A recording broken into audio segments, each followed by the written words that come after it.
What's up, everyone? Hope you're doing well. So in today's video, I'm going to cover what I'm looking for Dogecoin and why I believe it could be going to around $3 area this bull cycle. So if you like these type of videos, please like and comment down below what you want me to cover next, and I will take a look. If you have any questions, drop them in the comments below as well. So let's get into it here. So to start off, if we look at the high time frames here, Dogecoin is right around the 16-cent area. So you can see this high time frame resistance level here. It's almost like a previous range here. So this would be like previous range lows, as well as this would be like range highs. So in between here, there's really no resistance. So if we can flip this 16-cent area, we would look to play into that 34-cent target next. Now for the high time frame trend I am using is daily 200. So you can see it was respected down through here. Now, by the way, this indicator I have on my chart, I have a link to it. I will have a link in the video description if you want access to it, but it is simply the daily 200 EMA and daily 200, the 200 EMA and 200 SMA, and the area in between them filled. So the daily trend is what I'm using for the high time frame trend. You can see it respected. Here it was ranging though, so a little bit chopped up, but once price started to like break out, here it was even respected here. But so this is the very high time frame trend you want to be watching. So if we look here previously, I believe, yeah, daily trend. So yeah, respected through here. And respected nicely here and started respecting it here. So this is the very high time frame trend you want to be watching. Now if we go into the lower time frames, the 4-hour trend is what I'm using for like my mid time frame trend slash high time frame trend. Not very high time frame trend, but like midterm trend if you want to call it that. But 4-hour trend is what I am watching. You can see recently here we did test this 4-hour trend and we did hold it, and now continuing higher here, as well as we took out these two lows, these two wick lows here, swept both of them, and held on to this 4-hour trend. So as long as we remain above this 4-hour trend, we would look for continuation and reclaim of whatever the very low time frame trend is, or local trend here, and continuation into this above 17-cent area, which would lead us to expect 34-cent area. Now, if we look here above 34-cent, it is straight to, if you want to use like this 0.618 fib retracement here, you could if you want, but I would simply be targeting above 34-cent, 35-cent area. I would be targeting all-time high and then my fib extensions, which my fib extensions here are pulled from the all-time high to the bear market low here. So the first fib extension will be 1.618 at like $1.20. But going back to it here, if we look at the trend, so if we want to see the low time frame trend, I am using the 1-hour trend here. So you can see continuation higher, held here, held here, held here, and lost the trend here. And now, once we lose the 1-hour trend here, you would expect a test of that 4-hour trend, which is exactly what happened. And if 4-hour trend holds, you would then expect continuation higher, reclaim of the 1-hour trend, and continuation into new highs and higher here. So that is so far exactly what is happening. Now, as long as this 1-hour trend reclaim, I'm going to call this a reclaim. You could, if in your view it is a bearish retest, you can call it that.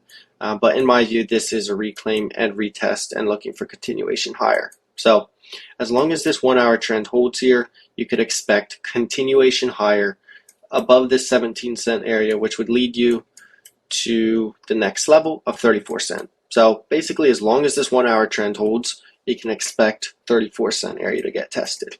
Now, if this 1-hour trend is lost again, you would then expect a test of this 4-hour trend.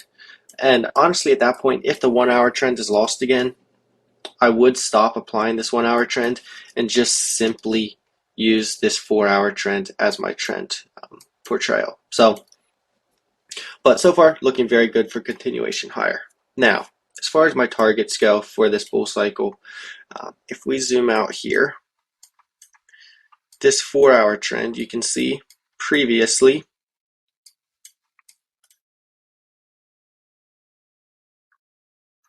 actually maybe it was the 6-hour trend I was watching. Let's see if we can get to it here. Yeah, 6-hour trend is what I'm watching. So just the previous run up here, like 2020 to the very top here in May of 2021. So you can see this 6-hour trend held the entire way up. So you can see held here, um, held here even, and then you had this crazy spike up here and went sideways for a little while and held the 6-hour trend once again and held the 6-hour trend here and then lost it. So you can see the 6-hour trend held the entire way up, and once the 6-hour trend was lost, that is when the top was in. So that is something I'm going to be watching going into this next bull market here. So if you do have spot bags of Doge, I would honestly watch the 6-hour trend and look to scale out probably if it loses the 6-hour trend. But just a way to ride the trend as far as possible and gain the most from the trend as possible. Now, as far as high time frame targets, like I said before, simply flip the 17-cent area and we go straight to 34-cent area, and then it is all-time highs and fib extensions. So that first fib extension is at the 1.618, which is like $1.18, and then we have the 2.618 at like $1.85, and 3.618 at $2.50 area. So now typically what this 4.236 and 4.618 fib extensions here, these typically act as a high time frame top just across the crypto market. They typically act as a major sort of top. So that is the area I am going to be looking for a very for the major top here, like $3 to $3.50 area. But of course, if the trends are lost before we get there, I would stop targeting higher. And likewise, if the trends hold and continue to hold through these 4.236 and 4.618 fib extensions here, if the trend continues holding and it continues higher, I will simply respect the trend.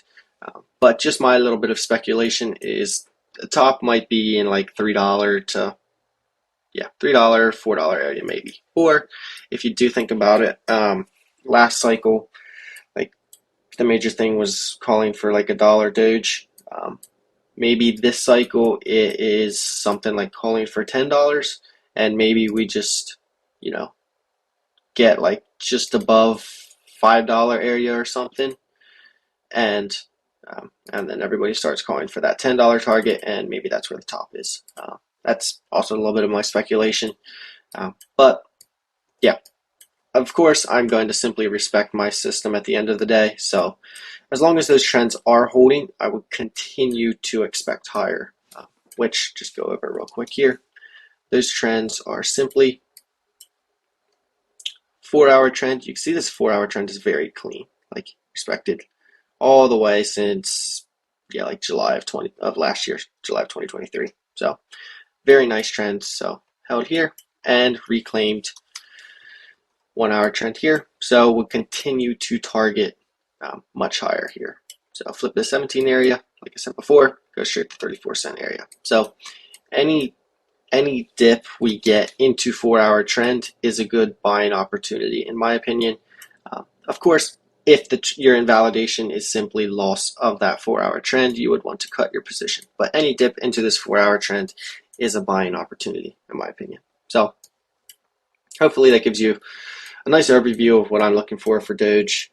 And like I said before, please drop a like and comment down below what you want me to cover next. And if you have any questions, drop them in the comments as well. I will try to cover them. And links for the indicator will be in the description, as well as links to my Telegram, where I drop just daily market updates throughout the day, just charts I'm watching, and so on.